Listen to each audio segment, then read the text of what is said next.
नमस्कार, मैं हूं शगुन। स्टडी आईक्यू के आकाशवाणी कार्यक्रम में आपका स्वागत है। शुरू करते हैं दिन भर की वे जरूरी खबरें जिनसे परीक्षा में सवाल पूछे जा सकते हैं। Centre constitutes national dam safety authority. राष्ट्रीय बांध सुरक्षा प्राधिकरण जो बांध सुरक्षा से संबंधित मानकों को बनाए रखने, बांध से संबंधित आपदों को रोकने और इस संबंध में अंतरराज्यीय मुद्दों को हल करने का प्रयास करता है, 18 फरवरी से लागू हो गया है। पिछले 8 दिसंबर को संसद द्वारा पारित बांध सुरक्षा अधिनियम में कहा गया है कि एक राष्ट्रीय बांध सुरक्षा प्राधिकरण राज्य स्तरीय बांध सुरक्षा संगठनों और बांधों के मालिकों के साथ सुरक्षा संबंधी डेटा और प्रथाओं के मानकीकरण के लिए संपर्क करेगा। प्राधिकरण का नेतृत्व एक अध्यक्ष द्वारा किया जाएगा और 5 सदस्यों की सहायता से इसके 5 विंग नीति और अनुसंधान, तकनीकी, विनियमन, आपदा और लचीलापन और प्रशासन और वित्त का नेतृत्व किया जाएगा। प्राधिकरण का मुख्यालय दिल्ली में होगा और 4 क्षेत्रीय कार्यालयों द्वारा समर्थित होगा। केंद्र ने बांध सुरक्षा पर 22 सदस्यीय राष्ट्रीय समिति का भी गठन किया, जिसकी अध्यक्षता केंद्रीय जल आयोग के अध्यक्ष करेंगे। प्राधिकरण का एक प्रमुख कार्य राज्यों के राज्य बांध सुरक्षा संगठनों के बीच और उस राज्य में एक निर्दिष्ट बांध के किसी भी मालिक के बीच अधिसूचना के अनुसार किसी भी मुद्दे को हल करना है। बांधों की सुरक्षा या उनके संचालन से संबंधित मुद्दे अक्सर राज्यों के बीच फ्लैश पॉइंट रहे हैं। मुल्ला पेरियर बांध को लेकर केरल और तमिलनाडु के बीच चल रहा विवाद इसका एक उदाहरण है। बड़े बांधों के राष्ट्रीय रजिस्टर के अनुसार देश में कुल 5264 बड़े बांध हैं, जबकि 437 निर्माणाधीन हैं। आइए देखते हैं अगली खबर। Asia's largest bio CNG plant. भारतीय प्रधानमंत्री कल मध्य प्रदेश के इंदौर में एशिया के सबसे बड़े बायो सीएनजी संयंत्र का वस्तुतः उद्घाटन करेंगे। ये बायो सीएनजी प्लांट 100% गीले कचरे से संचालित होगा। ये प्लांट पीपीपी मोड यानी पब्लिक प्राइवेट पार्टनरशिप मोड पर बनाया गया है, जिससे इंदौर नगर निगम को सालाना 2.5 करोड़ का राजस्व मिलेगा। बायो सीएनजी प्लांट से निकलने वाली गैस से रोजाना करीब 400 बसें चलाई जा सकती हैं। कार्यक्रम में देश के करीब 20 राज्यों के स्वच्छ भारत मिशन के मिशन निदेशक भी शामिल होंगे। कोयला, कच्चा तेल और प्राकृतिक गैस सभी जीवाश्म ईंधन हैं और इनका उपयोग डीजल, गैसोलीन और मिट्टी के तेल के उत्पादन के लिए किया जाता है। जीवाश्म ईंधन लाखों साल पहले मृत जानवरों और पौधों के कार्बनिक पदार्थों के अवशेषों से बने थे। चूंकि जीवाश्म ईंधन संसाधन समिति है और जलवायु परिवर्तन में सबसे बड़े योगदानकर्ताओं में से हैं, इसलिए ये महत्वपूर्ण है कि हम अक्षय संसाधनों से अपनी ऊर्जा जरूरतों को पूरा करें। भारत की अक्षय ऊर्जा संसाधन क्षमता महत्वपूर्ण है, जिसमें सौर, पवन, बायोमास और छोटी जल विद्युत सबसे बड़ी क्षमता वाली प्रौद्योगिकियों का प्रतिनिधित्व करते हैं।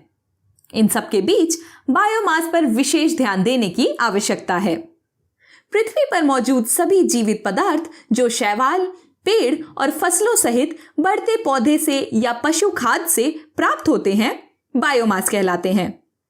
बायोमास का अवायवीय पाचन वह प्रक्रिया है जिसमें ऑक्सीजन की अनुपस्थिति में कार्बनिक पदार्थ मुख्य रूप से मीथेन और कार्बन डाइऑक्साइड के मिश्रण में बदल जाते हैं, जिसे आमतौर पर बायोगैस कहा जाता है। इसके अलावा बायोगैस शुद्धिकरण वह प्रक्रिया है जिसके द्वारा कच्चे बायोगैस धारा में दूषित पदार्थों को अवशोषित या साफ किया जाता है, जिससे गैस की प्रति यूनिट मात्रा में अधिक मीथेन निकल जाती है। इस अंतिम उत्पाद को बायोमीथेन कहा जाता है। बायोमीथेन को सिलेंडर में संपीड़ित और बोतलबंद भी किया जा सकता है और इसे बायो कंप्रेस्ड नेचुरल गैस यानी बायो सीएनजी या कंप्रेस्ड बायोगैस यानी सीबीजी कहा जाता है। आइए रुख करते हैं आज की अगली खबर की ओर। Ministry of power notifies green hydrogen और ग्रीन अमोनिया पॉलिसी। जीवाश्म ईंधन को बदलने के लिए हाइड्रोजन और अमोनिया को भविष्य के ईंधन के रूप में परिकल्पित किया गया है। अक्षय ऊर्जा से ऊर्जा का उपयोग करके इन ईंधनों का उत्पादन जिसे हरित हाइड्रोजन और हरित अमोनिया कहा जाता है, राष्ट्र के पर्यावरण की दृष्टि से स्थायी ऊर्जा सुरक्षा की प्रमुख आवश्यकताओं में से एक है। भारत सरकार जीवाश्म ईंधन या जीवाश्म ईंधन आधारित फीडस्टॉक से हरित हाइड्रोजन या हरित अमोनिया में संक्रमण को सुविधाजनक बनाने के लिए विभिन्न उपाय कर रही है। हाइड्रोजन प्रकृति में स्वतंत्र रूप से उपयोगी मात्रा में नहीं होता। इसे प्राकृतिक गैस से बनाया जा सकता है या पानी में विद्युत धारा प्रवाहित करके बनाया जा सकता है। जब हाइड्रोजन को जलाया जाता है तो यह केवल जल वाष्प उत्सर्जित करती है और कार्बन डाइऑक्साइड उत्पन्न नहीं होती। यह आंतरिक दहन इंजन की तुलना में अधिक कुशल है। हालांकि हाइड्रोजन एक स्वच्छ अणु है, लेकिन इसे निकालने की प्रक्रिया ऊर्जा गहन है।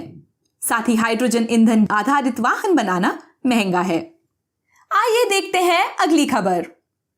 India's first water taxi service inaugurated इन महाराष्ट्र।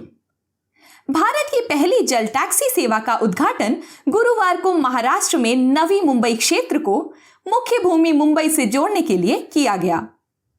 8.37 करोड़ रुपए की परियोजना वर्तमान में 3 मार्गों पर संचालित होगी और राज्य और केंद्र ने खर्चा साझा किया है।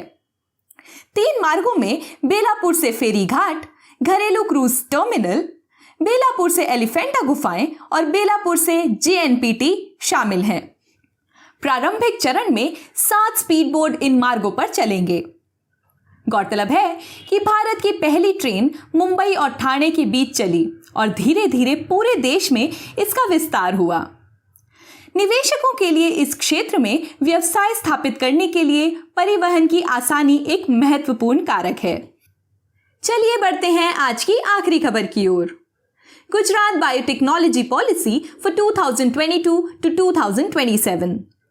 गुजरात के मुख्यमंत्री ने वर्ष 2022 से 2027 के लिए नई जैव प्रौद्योगिकी नीति की घोषणा की है।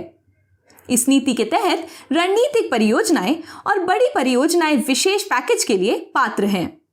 इससे लंगर इकाइयों और मौजूदा उद्योगों के माध्यम से नया निवेश आकर्षित होगा और राज्य में रोजगार के लिए नए अवसर पैदा होंगे।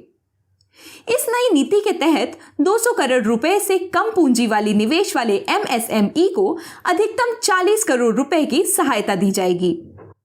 इसी तरह 200 करोड़ रुपए से अधिक के पूंजी निवेश वाली मेगा और बड़ी परियोजनाओं और परिस्थितिकी तंत्र सशक्तिकरण, चुनौतीपूर्ण क्षेत्रों में उभरती प्रौद्योगिकियों और रणनीतिक महत्व जैसी विशेष परियोजनाओं को कुल पूंजीगत व्यय से 25% तक 200 करोड़ रुपए की अधिकतम सीमा तक सहायता प्रदान की जाएगी।